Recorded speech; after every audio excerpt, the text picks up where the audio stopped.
Ciao ragazzi, eccole qua, appena arrivate direttamente dall'uliveto dove si è tuttora in raccolta e infatti il rumore che sentite in sottofondo è quello proprio degli scottitori elettrici qui sulle colline che sovrastano San Martino Buonalbergo. Queste olive nel giro di pochissime ore diventeranno olio extravergine di oliva. Perché ci tengo a sottolineare questo? Perché la tempestività di trasformazione da frutto a prodotto è uno dei requisiti essenziali per garantire la qualità dell'olio extravergine di oliva che nascerà proprio da questi frutti. Oggi però non voglio parlarvi soltanto del dietro le quinte della produzione dell'olio, vi voglio parlare del dietro le quinte della bottiglia. Quindi ho elaborato una serie di domande da fare al frantoiano per capire che cosa significa non soltanto ottenere un litro d'olio, ma anche andarlo ad acquistare. Che cosa si deve guardare, che accorgimenti minimi occorre avere per essere sicuri che quello che si compra è un prodotto di qualità.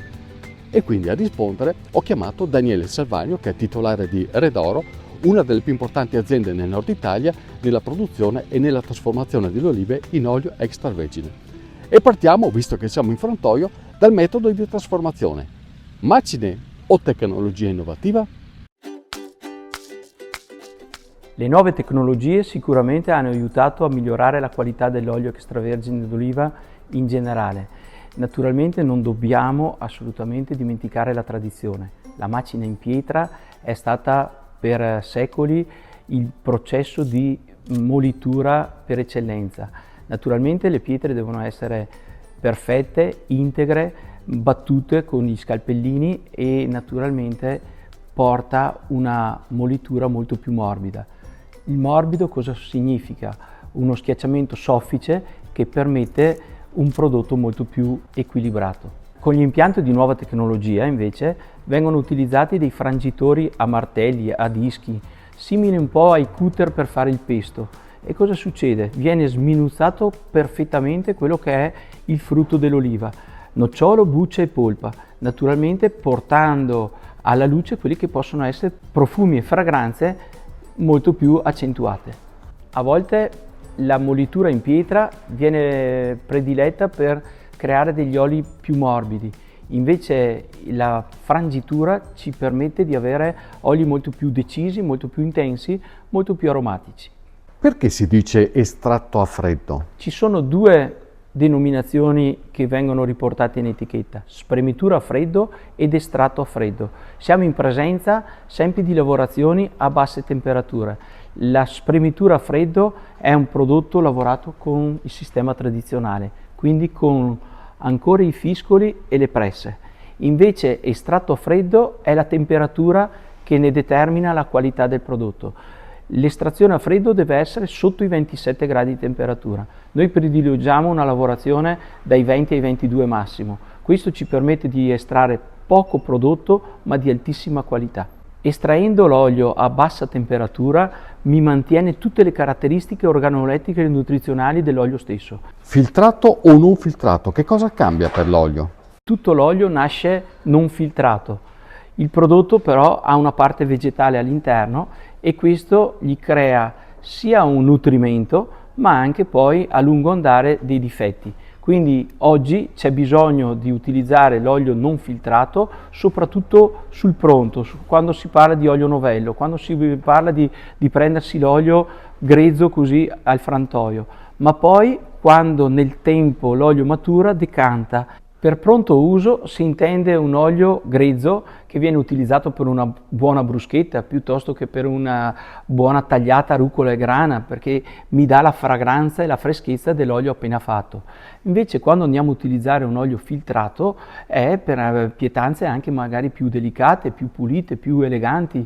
Ecco, mi viene da pensare su un branzino con verdure al vapore ci metto un olio filtrato tutta la vita.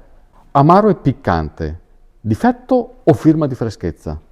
Io parlerei di fruttato, perché il frutto dell'oliva è una terminologia che porta alla freschezza del frutto sano appena raccolto e quindi ci sono determinate olive che danno una sensazione di amaro, altre olive che danno leggero piccante. Naturalmente siamo in presenza di un prodotto fresco e sano e quindi un po' di questo ci deve essere. Non deve essere troppo perché altrimenti copre il sapore dei piatti. Noi siamo nel nord Italia e siamo nel Veneto e siamo una regione baciata dalla fortuna perché abbiamo la mitigazione del lago di Garda e delle montagne e quindi le olive vanno a maturazione lenta e graduale e si riesce a raccoglierle al punto sano di maturazione.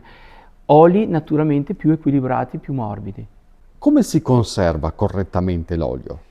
L'olio si deve conservare al buio e al fresco, sono le due regole basilari. Al buio perché è un fotolabile, quindi nel momento in cui è a contatto con la luce mi rovina le caratteristiche intrinseche dell'olio stesso, che sono quelle della ossidazione, quindi noi dobbiamo cercare di non ossidarlo il più possibile e la luce è il nemico numero uno. Il secondo nemico è le temperature. Se facciamo un prodotto a estrazione a freddo per mantenere le caratteristiche a bassa temperatura, non possiamo poi riscaldare il prodotto. Quindi cosa vuol dire? Vuol dire che l'olio deve stare dai 15 ai 18 gradi. Non deve mai ghiacciare, ma nello stesso tempo non deve andare a temperature sopra i 30 gradi, perché altrimenti si rovina le proprie caratteristiche. È meglio la bottiglia o la lattina?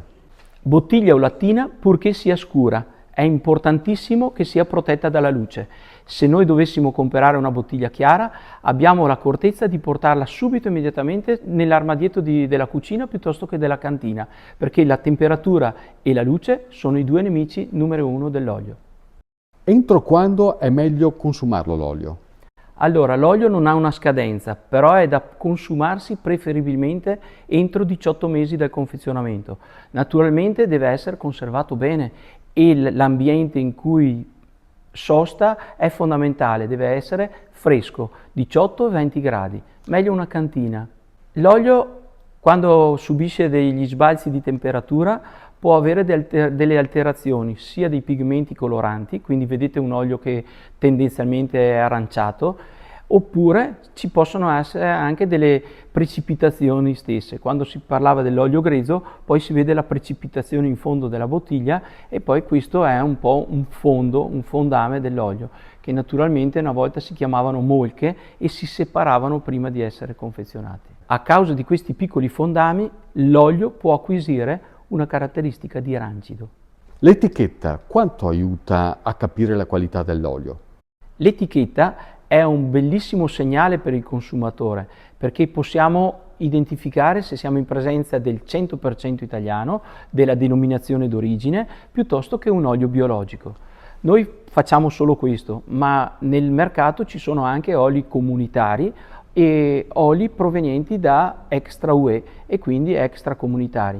Naturalmente sono aree geografiche diverse, oli con caratteristiche diverse e il consumatore può saper scegliere un buon 100% italiano dove ha l'origine e la caratteristica che noi sappiamo che in Italia c'è il più grande controllo di qualità al mondo e quindi c'è la sicurezza alimentare per eccellenza. Qual è il giusto valore di un litro di olio?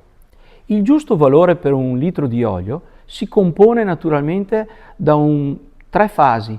Una lavorazione di un oliveto che implica un anno di lavoro, potatura, sfalciatura, tenuta bene in ordine dell'oliveto stesso e poi un importante costo che è la manodopera per la raccolta delle olive. Le olive sono piccole e vanno raccolte direttamente dalla pianta e portate sulle reti. Questo è uno dei forti importanti costi di produzione. E poi abbiamo la trasformazione dall'oliva all'olio che è il costo del frantoio.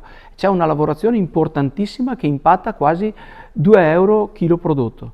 E poi teniamo presente che abbiamo bottiglia, tappo, etichetta e commercializzazione.